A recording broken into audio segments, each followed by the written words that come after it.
بسم اللہ الرحمن الرحیم۔ بسم اللہ الرحمن الرحیم۔ السلام علیکم ورحمۃ اللہ وبرکاتہ۔ عزیز طلباء، امید ہے بخیر و عافیت ہوں گے۔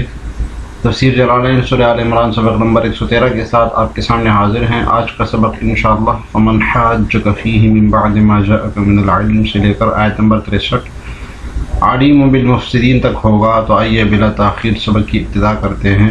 اعوذ باللہ من الشیطان الرجیم، بسم اللہ الرحمن الرحیم۔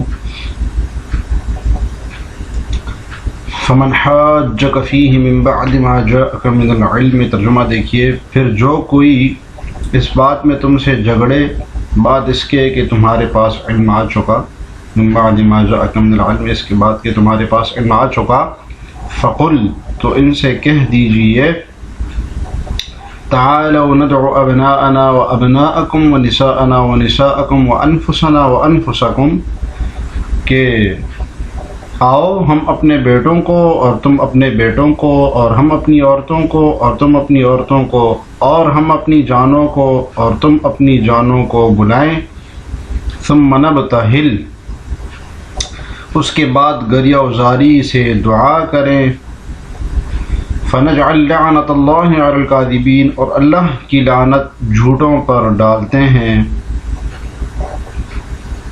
جی عزیز طلباء، اس آیت کو مفسرین کے ہاں آیت مباہلہ کہتے ہیں۔ آیت مباہلہ، عیسیٰ علیہ السلام کا ذکر گزرا تو عیسیٰ علیہ السلام کی الوہیت کے بارے میں آپ صلی اللہ علیہ وسلم سے جھگڑتے تھے، تو اللہ تعالیٰ نے کہا کہ اب اگر یہ تم سے جھگڑے نا تو ان کے ساتھ مباہلہ کر لو، مباہلہ کرنے کے لیے تیار ہو جاؤ۔ تو یہ عزیز طلباء، مباہلہ کیا ہوتا ہے؟ مباہلہ گڑ گڑانے کو کہتے ہیں، خوب التجاہ کرنا۔ بہلتاً اصل میں لعنت بھیجنے کو کہا جاتا ہے، تو خوب گڑ گڑانا۔ اور مباہلہ کہتے ہیں اس کو ہے کہ کسی معاملے میں حق و باطل جاننے کے لیے دونوں فریقین میں جھگڑا ہو جاتا ہے کہ حق کیا ہے، باطل کیا ہے، اور دلائل سے مسئلہ ختم ہی نہیں ہو رہا ہوتا۔ تو ہوتا یہ ہے کہ سب مل کر اللہ تعالیٰ سے دعا کرتے ہیں کہ اس معاملے میں جو فریق ہم میں سے جھوٹا ہے وہ اپنے جھوٹ کا خمیازہ بھگتے اور اس کے اوپر اللہ تعالیٰ کی لعنت ہو، اس طرح وہ دعا کرے، دونوں فریق دعا کرے۔ تو اس دعا کرنے کو مباہلہ کہتے ہیں۔ اس مباہلے میں ضروری نہیں ہے کہ گھر والوں کو سب کو جمع کیا جائے، بلکہ اگر صرف مباہلہ کرنے والا خود بھی ہی صرف شریک ہو تب بھی کافی ہے، ضروری نہیں ہے کہ اس کے گھر والے بھی اس کے ساتھ جمع ہو جائیں۔ تو اب یہ آیت جو ہے اس کا شان نزول بھی یہی ہے، اس میں مباہلہ کی دعوت نبی صلی اللہ علیہ وسلم کی جانب سے دی گئی تھی۔ اس کا پس منظر ذرا سن لیجئے، آگے تفسیر جلالین میں بھی صاحب جلالین اس کو تفصیل سے بیان کر رہے ہیں، تو ہم خلاصتاً بتا دیتے ہیں آپ کو کہ حضرت صلی اللہ علیہ وسلم نے نجران کے نصارہ کے پاس ایک فرمان بھیجا، ایک خط بھیجا، اور ان کے سامنے 3 چیزوں کا ذکر کیا گیا۔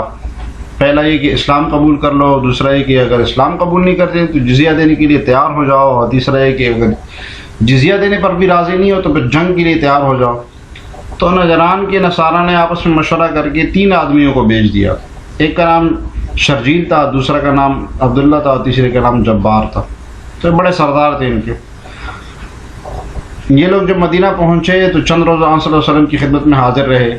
پیچھے بھی آیاتوں میں ذکر گزر چکا ہے ان کے شان نزول کا۔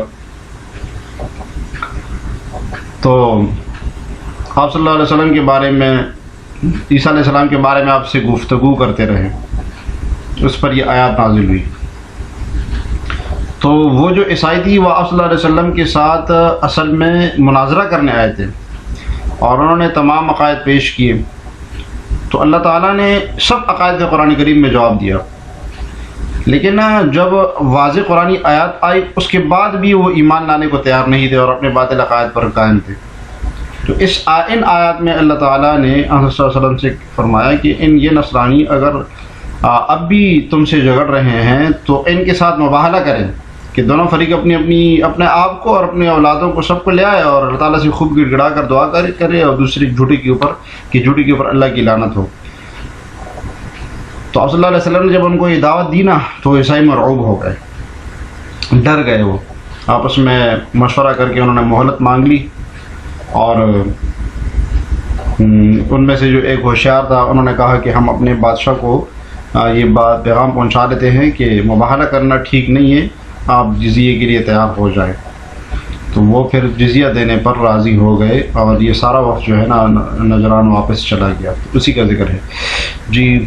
فمن حاجک جادلک من نصارى، ان نصارہ میں سے، نجران کے نصارہ میں سے اگر یہ لڑائی کرے آپ سے فی عیسیٰ علیہ السلام کے بارے میں، من بعد ما جاءک من العلم، علم آنے کے بعد، یہ واضح آیات آ چکی، بامرہ، عیسیٰ علیہ السلام کا معاملہ اچھی طریقے سے آ چکا ہے۔ فقل لهم، ان سے کہہ دیجئے، ندعو ابناءنا وابناءکم ونساءنا ونساءکم ونساءکم فنجمعهم، کہ ہم ان کو بلا کے سب کو جمع کر لیتے ہیں، ثم نبتہل، پھر ہم مباہلہ کرتے ہیں، مطلب نتضرع فی الدعاء، ہم دعا میں بہت آہوزاری کرتے ہیں، فنجعل لعنت اللہ علی الکاذبین، اور ہم لعنت، اللہ تعالیٰ کی لعنت کرتے ہیں جھوٹے پر، بأن نقول، ہم کہیں گے اس طرح، کیسے کہیں گے؟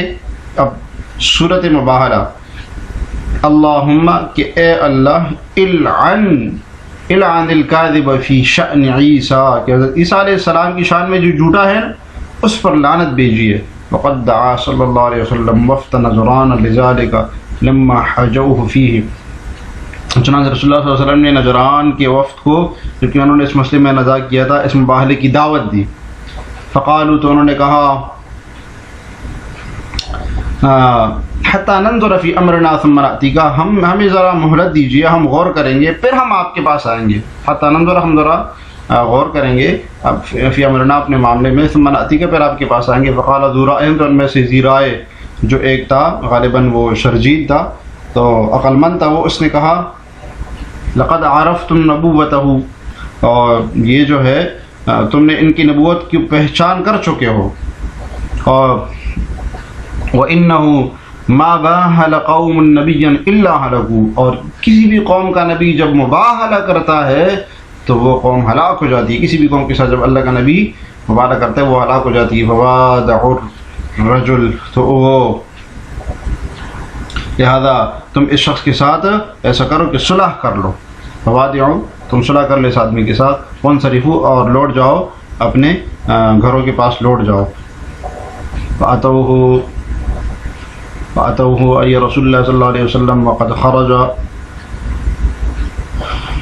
چنانچہ پھر لوگ آپ کے پاس آئے اور آپ نکل چکے تھے مباہلے کے لیے، ومعه الحسن والحسین وفاطمہ وعلی رضی اللہ عنہم، اور آپ کے ساتھ حسن تھے اور حسین تھے اور فاطمہ تھیں اور علی تھے رضی اللہ عنہم۔ فقال لهم، نبی صلی اللہ علیہ وسلم نے ان سے کہا، اذا دعوت فامنوا، جب میں دعا کروں تو تم آمین کہنا۔ یہ جو اہل بیت آپ کے ساتھ حسن و حسنین، سیدتنا فاطمہ، سیدنا علی، تو آپ نے ان سے کہا جب میں دعا مانگوں نا تو تم آمین کہنا۔ تو دعا نبی مانگ رہے اور اہل بیت آمین کہیں گے، کیسی دعا ہوگی پھر؟ فابوا ان یلعنوا، تو انہوں نے جب دیکھ لیا نا، انکار کر لیا انہوں نے لعان کرنے سے، وصالحوا علی جزیہ، اور جزیہ کے اوپر مصالحت کر لی۔ روا ابو نعیم کی روایت میں اسی طرح آتا ہے جی۔ وروا ابو داود انہم صالحوا علی 1000 حلۃ النصف فی صفر والبقیۃ فی رجب، اور ابو داود کی روایت میں آتا ہے کہ انہوں نے 2000 سونے، یعنی آدھے سونے، آدھا سونا جو ہے نا 2000 کے اوپر انہوں نے صلح کر لی کہ آدھا سونا ہم سفر میں دیں گے اور باقی آدھا جو ہے نا وہ ہم رجب میں دیں گے۔ و30 درعا، اور 30 زرا، و30 فرسن، 30 گھوڑے، و30 بعیرا، 30 اونٹ، و30 من کل صنف من اصناف السلاح، اور مختلف ہر قسم کے اسلحہ میں سے 30 چیزیں دیں گے، اس پر انہوں نے صلح کر لی۔ وروا احمد فی مسند احمد کی روایت، ابن عباس رضی اللہ عنہ سے روایت ہے کہ قال لو خرج الذين يباهلون لرجعوا لا يجدون مالا ولا اهلا، اگر وہ مباہلہ کرنے کے لیے آ جاتے، نکل آتی عیسائی، لرجعوا، تو وہ لوٹتے اپنے گھروں کو، لا يجدون مالا ولا اهلا، کہ نہ ان کے گھروں میں نہ کوئی مال ہوتا اور نہ اہل ہوتا، یعنی سب ہلاک ہو چکے ہوتے۔ رواه طبرانی مرفوع روایت طبرانی کی، لو خرجوا، اگر وہ نکل آتے، نبی صلی اللہ علیہ وسلم فرمایا لحترقوا، تو وہ آگ میں جل جاتے. جی آگے دیکھیں، ان هذا لهو القصص الحق وما من الہ الا اللہ وان اللہ لهو العزیز الحکیم. بے شک یہ خبر حق ہے، ان هذا لهو القصص الحق، بے شک یہ خبر حق ہے. وما من الہ الا اللہ، وما من الہ الا اللہ، اور کوئی معبود اللہ کے سوا نہیں ہے. وان اللہ لهو العزیز الحکیم، بلا شبہ اللہ تعالی غلبے والا ہے، حکمت والا ہے. فان تولوا، پس اگر یہ روگردانی کریں، فإن اللہ علیم بالمفسدین، تو اللہ تعالیٰ مفسدوں کو خوب جاننے والے ہیں.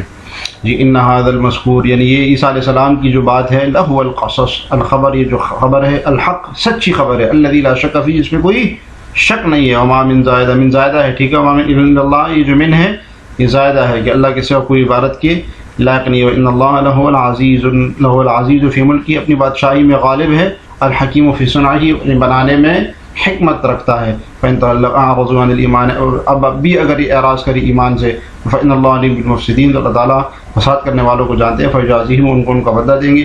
وفیہ وضع الظاہر موضع المضمر، اور یہاں پر اس میں ظاہر کو لایا گیا ہے ضمیر کی جگہ پر.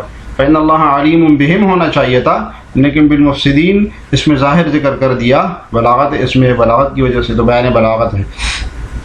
جی طلباء، آج کے سبق سے متعلق سوال یہ ہے کہ مباہلہ کسے کہتے ہیں؟